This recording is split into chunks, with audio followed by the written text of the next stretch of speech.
तुम्ही पाहू शकता, हा बघा वाडा आणि इकडे कुडूस अशा प्रकारचा हा रस्ता गेलेला आहे। आणि इथे पाहू शकता तुम्ही किती पाऊस आलेला आहे बघा। तुम्ही नेरोलीच्या जवळ जर आले, इथे कुठल्याही प्रकारचं जी इगल कंपनी आहे त्या इगल कंपनीने हे रोड बनवलेला आहे, रस्ता बनवलेला आहे।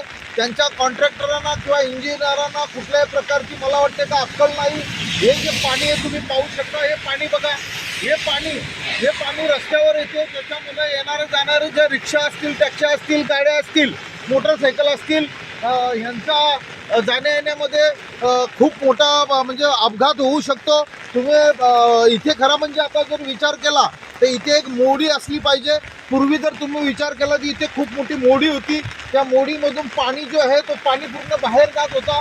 परंतु या असलेल्या इगल स्ट्रक्चर कंपनीने कुठल्याही प्रकारचा हे बनवलेलं नसल्यामुळे अतिशय बेकार परिस्थिती ह्या नेरोलीच्या बाजूला तुम्ही इथे आलात तर तुम्ही पाहू शकता, हे पाणी पूर्ण जे आहे ते रस्त्यावर आलेलं आहे। आणि हे बघा इकडे हे पाणी अक्षरशः तलाव झालेला आहे। आणि म्हणून खूप मोठा इथे अपघात मोटरसायकलवाल्यांचा होऊ शकतो।